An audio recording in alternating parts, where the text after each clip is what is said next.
9वा अर्थसंकल्प त्यांच्या कारकिर्दीला सादर करतायत, मोठ्या आशा अपेक्षा आहेत. 9वा अर्थसंकल्प निर्मला सीतारामन सादर करतायत.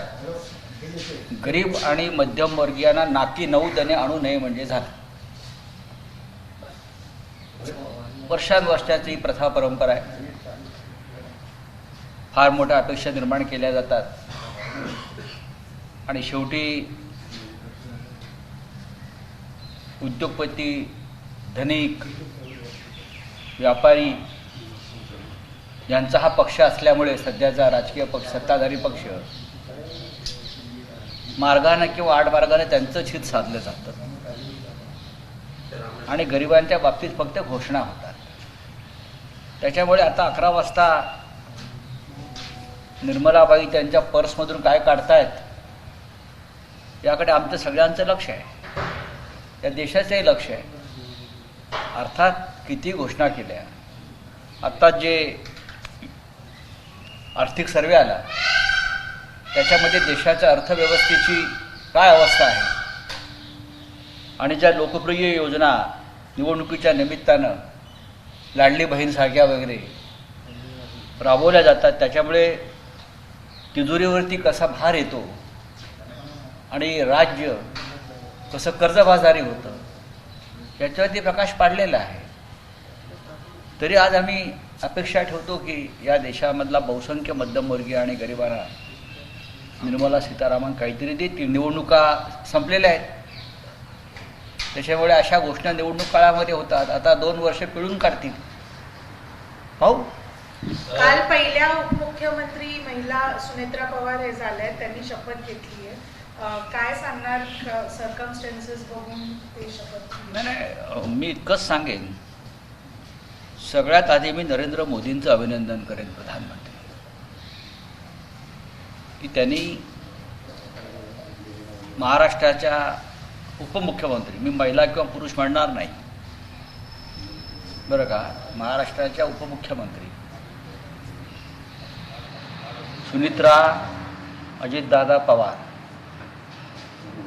यांचं अभिनंदन केलं, त्यांना शुभेच्छा दिल्या आणि त्या सक्षमपणे या राज्याचं काम करतील अशा अपेक्षा त्यांनी व्यक्त केल्या.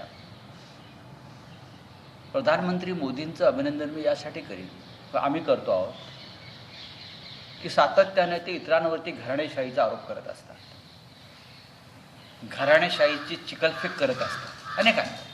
मग ठाकरे परिवार असेल, अमित शहा आणि नरेंद्र मोदी कधी महाराष्ट्रामध्ये आले की ठाकरे का परिवारवाद, इसका परिवारवाद, गांधी का परिवारवाद, पण त्यांनी सुनेत्रा ताईंचं अभिनंदन करून स्वतः जे आरोप करतात घराणेशाहीचे इतरांवर, त्यातून मुक्ती मिळवली बरं का. त्यांना मोक्ष प्राप्त झाला का की त्यांनी सुनेत्रा ताई अजितदादा पवार यांचं अभिनंदन करून त्यांना शुभेच्छा दिल्या. त्याच्यामुळे आतापर्यंत ते जे घराणेशाहीवरती आरोप करत होते, घराणेशाहीवर चिकलफेक करत होते, त्यातून त्यांना मोक्ष मिळाला, त्या पापातून मुक्ती मिळाली. त्याच्याबद्दल मी सगळ्यात आधी प्रधानमंत्र्यांचं अभिनंदन करतो.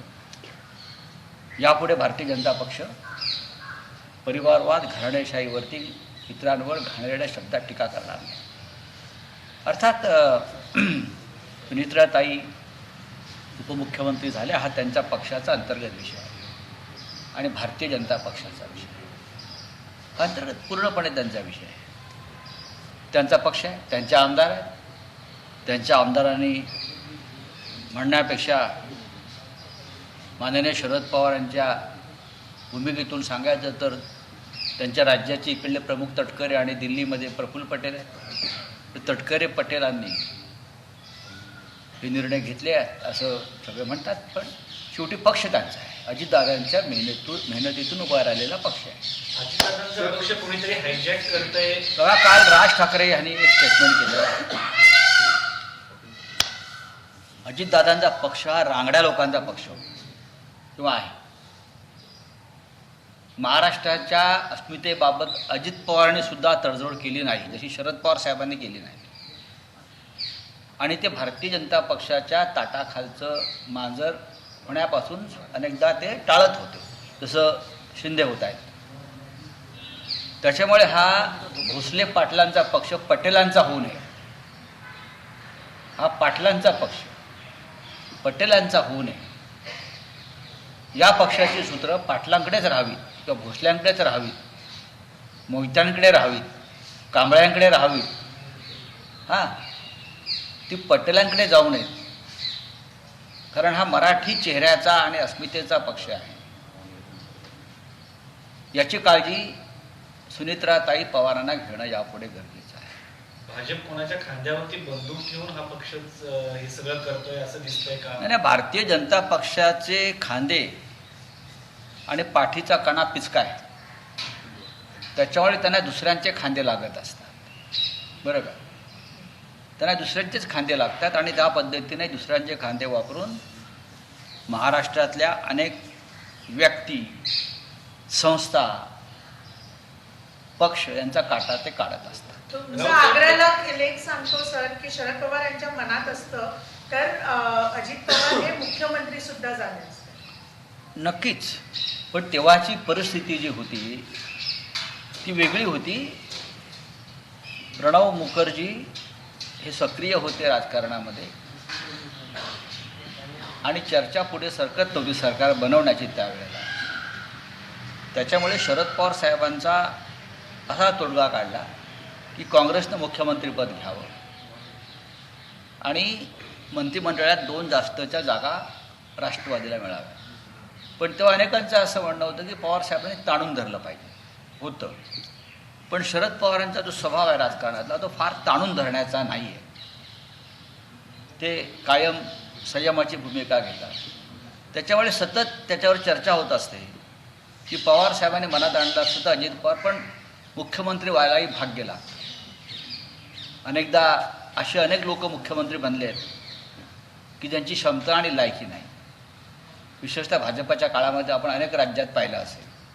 अनेक सक्षम लोकांना बाजूला करून अनेक होयबांना मुख्यमंत्री केलेले आहे. अजित पवारांसारखे लोक हे कधी होयबा झाले असं मी तरी पाहिलं नाही. चर्चा आहे विलिनीकरणाची. त्या विलिनीकरणामध्ये शरद पवार म्हणतात की विलिनीकरण व्हावं ही अजित पवारांची इच्छा होती. मी शरद पवारांच्या मताशी सहमत आहे. कारण माझ्याकडे ती माहिती होती. असं की जरी आम्ही शिवसेनेमध्ये असलो, आमचा पक्ष वेगळा असला तरी आमच्या आघाडीतल्या पक्षाचं काय चाललं आहे, ज्या बातम्या येतात त्या खऱ्या आहेत का, कितपत खऱ्या आहेत, याच्याविषयी आम्ही जे प्रत्यक्ष त्यातले सहभागी लोक असतात त्यांच्याशी अनेकदा चर्चा केल्या की नक्की काय होत आहे. त्याच्यामध्ये दोन्ही बाजूच्या लोकांनी ही खात्रीनं सांगितलं की अजितदादांनी 2 पक्षांना एकत्र यावं यासाठी पुढाकार घेतलेला आहे. बैठका सुरू आहेत. त्यांच्या सहकाऱ्यांशी मनधरणी म्हणण्यापेक्षा मन वळवण्याचं काम सुरू आहे. त्या संदर्भात अनेकदा बैठकाही 2 पक्षांच्या झाल्याची आमची माहिती आहे. अजित पवार यांनी जरी पक्ष बदलला असला किंवा त्यांनी वेगळा निर्णय घेतला असला तरी अनेकदा मला असं जाणवलं की त्यांच्या मनामध्ये माननीय शरद पवार यांच्याविषयी कमालीची आस्था, आदर आणि ओलावा शेवटपर्यंत होता. एका विशिष्ट कारणानं त्यांना पक्ष बदलावा लागला. ती कारणं सगळ्यांना माहिती आहेत. धाक, दहशत, ब्लॅकमेल, धमक्या अशा माध्यमातूनच हे सगळ्यांना पक्ष सोडायला लावलं. तरीही अजित पवारांना असं वाटत होतं की जे झालं ते बरं नाही. माननीय शरद पवार साहेबांनी उभा केलेला हा पक्ष आहे आणि आम्ही सगळे त्यांच्यामुळे राजकारणात आलो आणि या शिखरापर्यंत पोहोचलो. पण त्यांच्याच पक्षातले काही लोक अजित पवारांना हे करण्यापासून रोखत होते कारण त्यांची दुकानं बंद झाली असती. म्हणजे शरद पवारांची विलिनीकरणाची भूमिका होती शरद पवारांची, ती पुढे जाऊ नये म्हणून हा तातडीने घाट घातला असं म्हटलं जातं आणि त्यात तथ्य असायला हरकत नाही. बरं का, दिल्लीमध्ये जे 2 व्यापारी राजकारणी सत्ताधारी बसलेले आहेत त्यांना महाराष्ट्रामधले मराठी मराठी नेते एकत्र यावे असं कधीच वाटणार नाही. फोडा झोडावर राज्य करा ही पहिली ब्रिटिशांची नीती होती. आता दिल्लीतल्या सत्ताधाऱ्यांची आणि भारतीय जनता पक्ष, ज्याला आम्ही ईस्ट इंडिया कंपनी म्हणतो, ही त्यांची नीती आहे की मराठी नेते मराठी माणसं यांच्यामध्ये कायम फूट पाडून राज्य करायचं, कारण हे व्यापाऱ्यांचं राज्य महाराष्ट्रात आणि दिल्लीमध्ये आहे. तटकरे आणि प्रफुल्ल पटेल या सगळ्या याच्यामध्ये व्हिलनच्या भूमिकेत दिसताना पाहायला मिळतात किंवा करण्याच्या भूमिकेत पाहायला मिळतात. बघा, याच्यावरती मी कसं काय मत व्यक्त करणार, कारण हा त्यांचा पक्ष आहे, ते त्या पक्षाचे प्रमुख आहेत. कोणी राष्ट्रीय स्तरावरती काम करत आहे, कोणी महाराष्ट्राच्या स्तरावर काम करत आहे.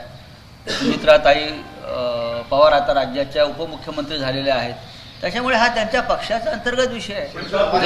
उपमुख्यमंत्री पदाचा जरी निर्णय झालेला असला तरी राष्ट्रीय अध्यक्ष पदाचा अजून निर्णय झालेला नाहीये. त्यामुळे एक प्रकारे राष्ट्रीय अध्यक्षपद आपल्या हातात ठेवून महाराष्ट्र, बघा हा पक्ष तुम्ही कितीही सांगितलं तरी हा प्रांतीय पक्ष आहे, हा महाराष्ट्रातला पक्ष आहे.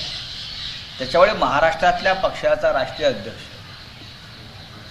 हा पाटील, भोसले, कांबळे, जाधव असाच असावा, ही लोकभावना आहे. अजित पवार होते ना, अजित पवार त्या पक्षाचे राष्ट्रीय अध्यक्ष जरी असले तरी अजित पवारने राष्ट्रीय पक्ष म्हणून देशभ्रमण केलं नाही पक्ष वाढवायला, जसं शरद पवारांनी केलं.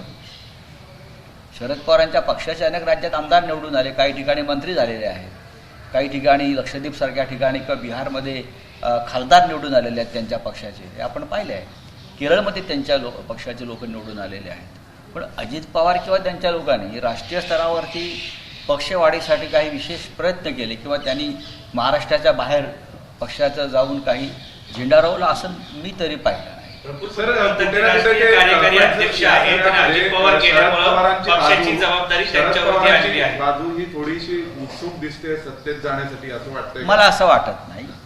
बघा की जेव्हा अजितदादा पवार आणि शरद पवार यांच्यामध्ये पुणे आणि पिंपरी चिंचवडला महानगरपालिकेत युती झाली तर आमच्यापुढे आम्ही प्रश्न उपस्थित केला होता की तुम्ही एकाच वेळेला दोन आघाड्यात कसे राहू शकता. जसं पवार साहेबांचा पक्ष असेल, एकाच वेळेला महायुतीच्या एका सहकार्याबरोबर आणि त्याच वेळेला अनेक ठिकाणी आमच्याबरोबर म्हणजे महाविकास आघाडी, तसं अजितदादा पवार भाजपमध्ये सत्तेमध्ये आहेत आणि शरद पवार आमच्याबरोबर आहेत. अशा युत्या महाराष्ट्रानं पाहिल्या, पण काहीतरी एका गोष्टीचा त्याग करावाच लागतो. शरद पवार भारतीय जनता पक्षाबरोबर जातील बरं का. त्यांनी आतापर्यंत जो शाहू फुले आंबेडकरांचा जो विचार या महाराष्ट्राला यशवंतराव चव्हाणांनंतर दिलेला आहे, संघर्ष केलेला आहे, त्याच्यामुळे मला असं वाटत नाही की ते त्यांच्या विचाराशी प्रतार राहतात. पण महाविकास आघाडीतला पक्ष आहे तो एनडीएमध्ये जाताना पाहायला मिळतोय आणि या सगळ्या विलीनीकरणाची तुम्हालाही माहिती होती, म्हणजे एकंदरीत तुम्ही काँग्रेसची पण या संदर्भात चर्चा करणार आहात का? नाही, आम्ही अनेकदा चर्चा केलेली आहे, पण त्याला स्पष्टताच येत नव्हती. चर्चा होत्या, आम्ही एकमेकाशी बोलत होतो, पण ती स्पष्टता यायला पाहिजे. हां, हे माननीय अजित पवार यांच्या निधनानंतर याच्यावर जास्त चर्चा झाली की 12 तारखेला होणार होतं. त्याच्या आधी तारीख आली होती का? तर नाही. अजित पवार यांच्या दुर्दैवी निधनानंतर या गोष्टी समोर आल्या की 12 तारखेला, ठीक आहे, आमच्या कानावर येत होत्या, आम्ही चर्चा करत होतो, पण नक्की फॉर्म्युला काय होता याच्याविषयी कोणीच सांगू शकणार नाही. ते एकतर अजित पवार सांगू शकले असते किंवा शरद पवार सांगू शकतात, फार तर जयंतराव पाटील सांगू शकतात. जयंत पाटलांनी सांगितलं ऑन रेकॉर्ड तसं की अशा पद्धतीच्या चर्चा सुरू होत्या. चर्चा सुरू होत्या, 14 बैठका झाल्या होत्या. असं 14 बैठका होतील किंवा 114 होतील, पण अजित पवार सरकारमधून बाहेर पडणार होते की पवार साहेबांचा पक्ष सरकारमध्ये सामील होणार होता याच्याविषयी संभ्रमच होता ना. आजच्या पक्षाची सूत्र भाजपकडेच राहतील असं म्हटलं जातं. भाजपकडे आता राष्ट्रवादीची सूत्र असतील. राष्ट्रवादी असेल किंवा एकनाथ शिंदेचा शिवसेनेचा गट असेल, यांची सूत्र ही भाजपकडेच आहेत. त्यांनी कितीही वळवळ करू द्या, शेपट्या आपटू द्या, आपटून चपट्या होतील बरं का, पण सूत्र ही त्यांची अमित शहाकडेच राहणार आहेत या दोन्ही पक्षांची. आणि प्रफुल्ल पटेल ज्या पक्षाचे राष्ट्रीय अध्यक्ष किंवा कार्यकारिणीचे अध्यक्ष आहेत त्या पक्षाविषयी फार चर्चा करायला नको. राऊत साहेब, अजित पवार यांच्या जाण्यानं जी जागा रिक्त झालेली आहे ती सुनेत्रा पवार निवडणूक लढणार असं सांगताय. बिनविरोध निवडणूक व्हावी अशी अनेकांची इच्छा आहे, तुमच्या पक्षाची काय भूमिका असणार? निवडणुका जाहीर होत आहे ना, बारामतीमध्ये बेसिकली मुख्यतः इतर कोणताही पक्ष नाही आहे त्यांच्याशिवाय, तुम्हाला माहिती आहे. विरोधासाठी विरोध करणं, बरं का, हे काय कोणाचं धोरण असू शकत नाही. याबाबत निर्णय खरं म्हणजे मूळ राष्ट्रवादी काँग्रेस पक्षाने घेतला पाहिजे, म्हणजे पवार साहेबांचे. तरी काय करायचं? विधानसभेला, लोकसभेला सुप्रियाताई पवार यांच्याविरुद्ध स्वतः सुनित्राताई उभ्या होत्या आणि विधानसभेला अजितदादा पवारांच्या विरुद्ध युगेंद्र पवार उभे होते. त्याच्यामुळे लढाई ही तिथेच होणार आहे ना. तिथे भारतीय जनता पक्ष किंवा शिवसेना काय करते हा प्रश्नच येत नाही. देवेंद्र फडणवीसांनी महानगरपालिका असतील किंवा नगरपालिकेच्या निवडणुकांमध्ये झंझावती प्रचार केलेला होता. आता ते जिल्हा परिषदालाही तसा प्रचार करणार होते. मात्र अजित पवारांच्या निधनानंतर त्यांनी प्रचार थांबवलेला आहे, ते प्रचार करणार नाही. पण एकनाथ शिंदे मात्र प्रचार करणार आहे. बघा, हा त्यांचा प्रश्न आहे. झंझावती वगैरे काय नसतं. हेलिकॉप्टरमध्ये आणि डिकीमध्ये पैशाच्या बॅगा असतात, त्याचा झंझावत असतो. सर, आज एप्स्टीन फाईल वरती खूप गदारोळ माजलाय कालपासून. काँग्रेसने आरोप केलेत पंतप्रधान नरेंद्र मोदींवर. विदेश मंत्रालयाने एक स्पष्टीकरण दिलंय की या सगळ्यात इस्रायलच्या दौरा सोडून इतर कोणतेही तथ्य खरं नाहीये. याच्यावरती जी गोष्ट माझ्याकडे त्या संदर्भातली पूर्ण माहिती नाही, त्याच्यामुळे देशाच्या पंतप्रधानांसंदर्भात कोणतंही आंतरराष्ट्रीय स्तरावर विधान करणं बरोबर नाही. पार्थ पवार यांनी या सगळ्या विलीनीकरणाला आता अनुकूलता दर्शवली असं सांगितलं जातंय. मात्र वस्तुस्थिती काय आहे, तुमचं काय बोलणं झालंय? पार्थ पवार हे पक्षाचं नेतृत्व करतायत का मला माहीत नाही. त्यांच्या अजूनही त्यांच्या पक्षाचं नेतृत्व प्रफुल्ल पटेल तटकरेच करतायत. नक्की सुनेत्राताईंची किंवा अजितदादांचे ते चिरंजीव आहे, एवढंच मला माहिती. चला, थँक्यू. रोहित शेट्टी यांच्या घराबाहेर मला माहित नाही. हिंदी में सर जानना चाहेंगे, आज बजट 9 टाइम निर्मला सीतारामन पेश करेंगे. मोदी 3.0 से बहुत सारे हाई एक्सपेक्टेशंस है, आप किस तरह से? देखिए, हमेशा जब बजट का दिन आता है तो जो यहाँ का मिडिल क्लास या गरीब मजदूर किसान बजट से एक्सपेक्टेशन रखता है. लेकिन आखिर में जब बजट पेश होता है तो सिर्फ घोषणाएं होती है, योजनाएं बनती है कागज़ पे, और आखिर फ़ायदा होता है बड़े बड़े उद्योगपति, व्यापारी, हाँ, उनका फ़ायदा होता है. आज फिर एक बार हम आशा करेंगे कि इस देश के मिडिल क्लास गरीबों के लिए निर्मला सीतारामन जी जो 9वें बार अपना बजट पेश कर रहे हैं, कुछ ना कुछ देंगी. आप राजा है, हम प्रजा है. प्रजा तो राजा से सिर्फ अपेक्षा कर सकते हैं, और क्या कर सकती है. Thank you. Sir, Sunetra Pawar इन्होंने कल डीसीएम की शपथ ली है, वो पहली महिला डीसीएम बनी है, किस तरह से रिएक्ट करेंगे? देखिए, मैं इतना ही रिएक्ट करूंगा कि मैं सबसे पहले इस मामले में देश के प्रधानमंत्री मोदी जी का अभिनंदन करूंगा कि उसने महाराष्ट्र की उप मुख्यमंत्री सुनेत्रा पवार जी को शुभकामनाएं दी है, बेस्ट विशेष दी है, कुछ मार्गदर्शन किया है. मैं मोदी जी का अभिनंदन इसलिए करूंगा कि अब तक मोदी जी और अमित शाह जी जब भी महाराष्ट्र में आए या किधर भी जाए तो परिवारवाद के बारे में ज़्यादा बात करते हैं. ये उसका परिवारवाद, उसका क्या है ना, घरानेशाही, चाहे भी ठाकरे जी का परिवार हो या और किसी का परिवार हो, विलासराव देशमुख जी का परिवार हो. तो पहली बार मैं ये मानता हूँ कि सुनेत्रा पवार जी को अभिनंदन करके मोदी जी ने इस आरोपों से मोक्ष प्राप्त कर लिया है, मुक्ति प्राप्त की है. इसलिए मैं मोदी जी का अभिनंदन करूंगा. एबीपी माझा, उघडा डोळे बघा नीट.